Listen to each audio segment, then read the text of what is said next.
મિત્રો આ વર્ષની હિતિન કનોડિયાની ફિલ્મો જોરદાર આવી ગઈ છે, જેમ કે વશ જોઈ લો, પછી કમઠાન જોઈ લો. એવી ઘણી બધી ફિલ્મો મિત્રો 2024માં હજુ પણ 2-3 ફિલ્મો જે છે આવવાની બાકી છે. જેમ કે મિત્રો વાત કરી લઈએ આપણે સેવકની વાર્તા અને માલિકની વાર્તા, એવું કંઈક ફિલ્મનું નામ છે. મિત્રો તમે અહીંયા પોસ્ટર જોઈ શકો છો. સાચા મિત્રો પોસ્ટર પરથી આપણને કંઈ ખબર પડતી નથી કે ફિલ્મ કેવી હશે, કોમેડી હશે કે ઇમોશનલ હશે કે પછી એમાં લવ સ્ટોરી હશે. તો ટીઝર આવે ત્યારે ખબર પડે. મિત્રો બીજા ફિલ્મની વાત કરીએ તો ગોધરા ફિલ્મ તમે જોઈ લો. એ 12 જુલાઈ આપણને સિનેમાઘરોમાં જોવા મળવાની છે. તમે એનું ટ્રેલર જે છે યુટ્યુબમાં જોઈ શકો છો. જોરદાર ફિલ્મ બનાવવામાં આવી છે એવું કહી શકાય. ગોધરામાં જે એટલે કે સાબરમતી ટ્રેનમાં જે બોમ્બ બ્લાસ્ટ થાય છે એ બધું જ આ ફિલ્મમાં બતાવવામાં આવશે, અને શું થાય છે એ બધું જ આ ફિલ્મમાં બતાવવામાં આવે છે.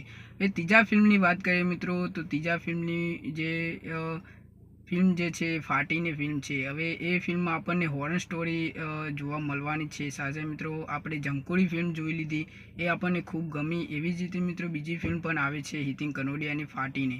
તો આ ફિલ્મ પણ 2024માં જ આવવાની છે. હવે ક્યારે આવશે એનું અનાઉન્સમેન્ટ કંઈ થયું નથી, કંઈ તારીખ નક્કી થઈ નથી, એટલે આપણે કંઈ કહી ના શકાય. આવશે ત્યારે આપણે વાત કરીશું. તો મિત્રો આ 3 હતી અપકમિંગ ફિલ્મો.